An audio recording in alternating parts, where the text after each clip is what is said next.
वर्षों के संघर्ष को जम्मू कश्मीर और राष्ट्र के संवैधानिक समाधान की दृष्टि से भारतीय जनता पार्टी के नेतृत्व ने धारा 370 हटाकर जम्मू कश्मीर को नई संभावनाओं से परिपूर्ण किया है। पुरानी अपेक्षाओं को किस तरह से हम धरातल पर फलीभूत करेंगे, इस संकल्प को आज आपके सामने प्रस्तुत करने का मुझे सुअवसर मिल रहा है। मैं सत शर्मा जी का, तरुण जी का आभार व्यक्त करती हूं कि आज भारतीय जनता पार्टी देश भर में इस बात का उत्साह और उत्सव मनाता है कि धारा 370 हटने के बाद जम्मू कश्मीर में 84,000 करोड़ का अब तक निवेश पहुंचा है।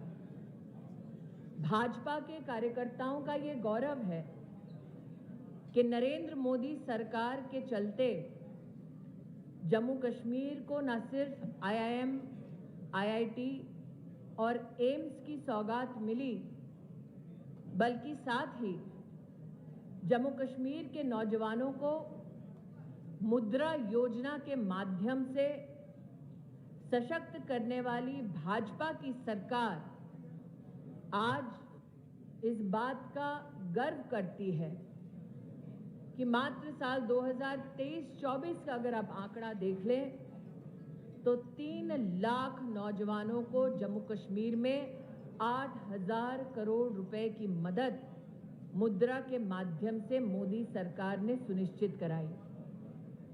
इस मंच पर आज जम्मू कश्मीर की भाजपा की कुछ वरिष्ठ महिला नेत्रियां हैं जिनके साथ वर्षों तक कार्य करने का मेरा अनुभव रहा है, मेरा सौभाग्य रहा है। हम महिला कार्यकर्ताओं का ये गौरव है कि Jammu Kashmir reorganisation second amendment act 2023 के तहत 1/3 आरक्षण जम्मू कश्मीर की लेजिस्लेटिव असेंबली में महिलाओं के लिए जो सुनिश्चित की हमारे नेतृत्व ने, वो महिला के प्रति सम्मान और महिला के माध्यम से क्षेत्र के विकास को किस प्रकार से सुनिश्चित किया जा सकता है, हमारे उस संकल्प को दर्शाती है। आज 25 संकल्प जो भारतीय जनता पार्टी जनता के सम्मुख लेकर जा रही है, उनमें से कुछ संकल्पों का मैं उल्लेख करना चाहती हूं। मुझे इस बात का गौरव है और इस सभागार में उपस्थित, मंच पर उपस्थित भाजपा की महिला नेत्रियां, कार्यकर्ता इस बात का गौरव करती हैं कि प्रधानमंत्री मोदी के नेतृत्व वाली सरकार ने जम्मू कश्मीर में अब तक 84,000 सेल्फ हेल्प ग्रुप्स के माध्यम से 7 लाख बहनों को ये मौका दिया कि वो लखपति दीदी बने। महिला के सम्मान में भाजपा का संकल्प कि मां सम्मान योजना के तहत प्रति वर्ष 18,000 रुपये जम्मू कश्मीर के परिवारों में जो सबसे वरिष्ठ महिला है, सीनियर मोस्ट महिला है, उसके लिए भारतीय जनता पार्टी की सरकार ये सम्मान सुनिश्चित करेगी।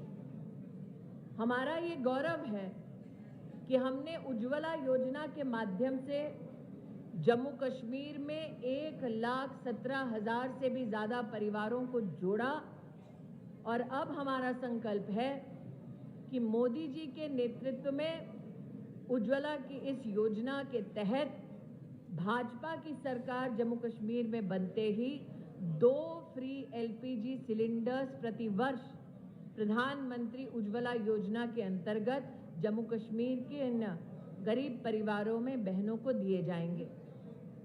हमारा ये संकल्प कि हम पंडित प्रेमनाथ डोगरा रोजगार योजना के अंतर्गत 5 लाख नई नौकरी के साधन जम्मू कश्मीर में विकसित करेंगे, इस बात से और भी सशक्त होते हैं कि मुद्रा योजना के तहत 3 लाख नौजवानों को हम ऑलरेडी जम्मू कश्मीर में मदद दे चुके हैं।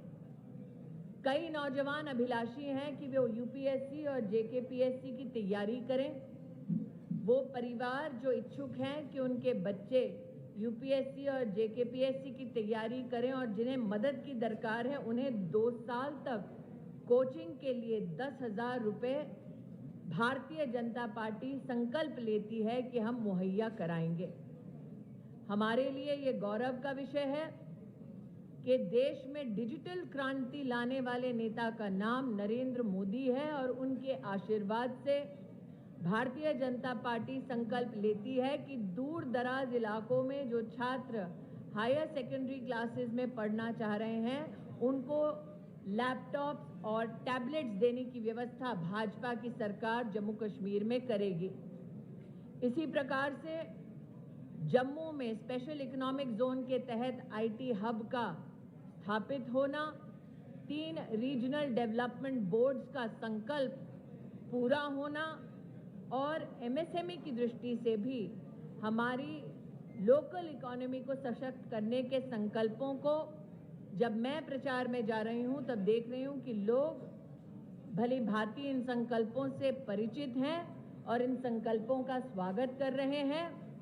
इस अभिलाषा के साथ कि भारतीय जनता पार्टी की सरकार द्वारा जम्मू कश्मीर सफलता के नए आयाम देखेगी, सफलता के नए शिखरों को छुएगी, मैं कार्यकर्ताओं के माध्यम से जनता को आह्वान करती हूं कि लोकतंत्र के उत्सव में वो बढ़ चढ़कर हिस्सा लें, अपने लिए, अपनों के उज्जवल और सुरक्षित भविष्य के लिए भारतीय जनता पार्टी को अपना समर्थन दें।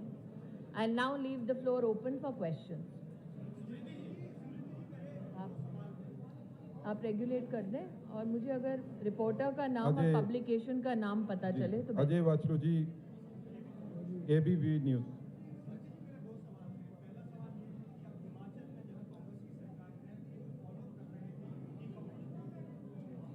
जम्मू कश्मीर से अगर कोई संबंधित प्रश्न हो तो मुझे लगता है कि जस्टिस होगा पहले जम्मू कश्मीर के सवालों का जवाब दे दें।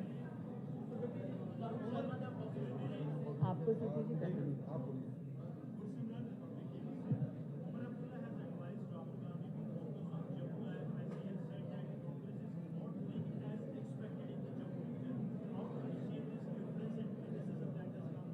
Umar Abdullah has just announced that Rahul Gandhi has failed in Jammu, thereby announced that the Congress party is losing.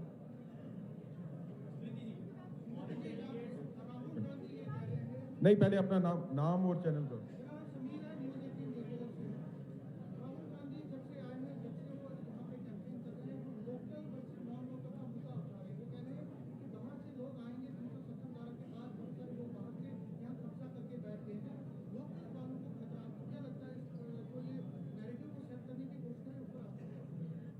Congress party देश को कई मुद्दों पर विभाजित करने का दुस्साहस कर रही है।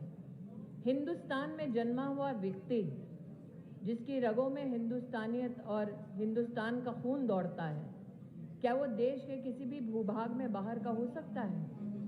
और ये अपने आप में हास्यास्पद है कि कांग्रेस के ऐसे अध्यक्ष भी रहे हैं जो हिंदुस्तान में जन्मे नहीं।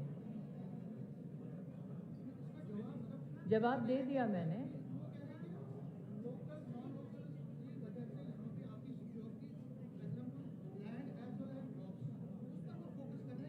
मैं उनके इंफॉर्मेशन के लिए बता दूं, 3 लाख नौजवानों को मुद्रा का 8,000 करोड़ का समर्थन मिलना मतलब 3 लाख नौजवानों ने लोकली अर्थव्यवस्था को सुदृढ़ किया है।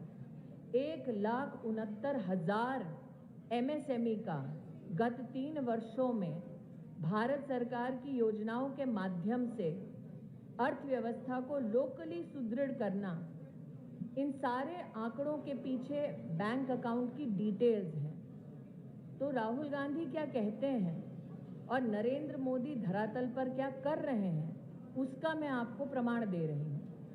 कांग्रेस अपने इस प्रकार के प्रचार में कितनी फेल हो रही है, ये आप उमर अब्दुल्ला के ही स्टेटमेंट से तय कर सकते हैं। रोहानी जी व्यूज टुडे से बोल।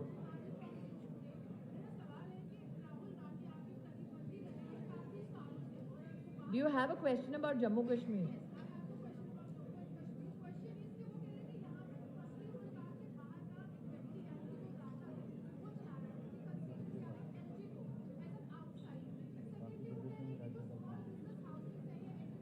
Wherein, again, if you talk about the Indian Constitution, जो राहुल गांधी का आजकल राजनीतिक हथियार है, भारत के संविधान में कहाँ लिखा है कि भारतीय अपने ही देश में बाहर का कहलाया जाएगा? कांग्रेस पार्टी का ये बयान भारत के संवैधानिक और लोकतांत्रिक मूल्यों के खिलाफ है। क्या हम अपनों में पराये हो जाएंगे?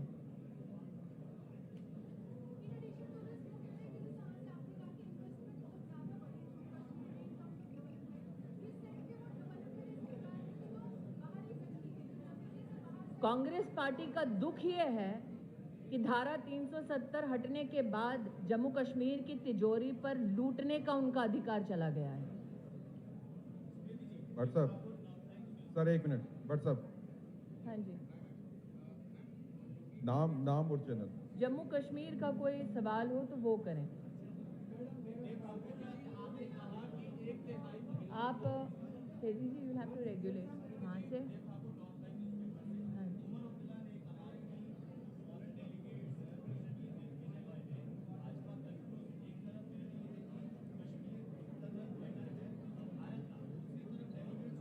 Is he meeting other foreign representatives himself? Is he confused? My question is, तो फिर वो क्यों फॉरेन डेलीगेट से मिलते हैं?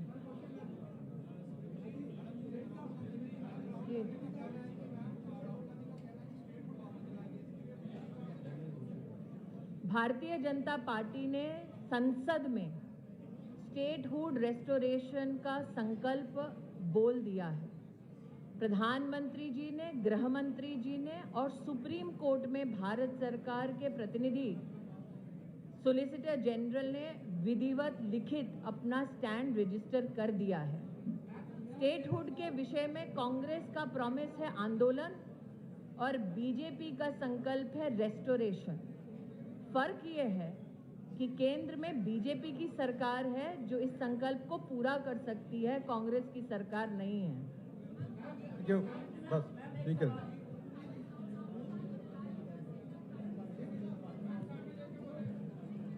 You need to focus on what Umar Abdullah said to the Congress party. The fact that India alliance is crumbling, that not one leader like Umar Abdullah but also leaders like the Congress is failing on all fronts, is a reflection on how much confidence do alliance partners of the Congress party have on the Congress party. So my suggestion is that the Congress party needs to get its own house in order before giving lectures to Narendra Modi. Last question. Just no further questions.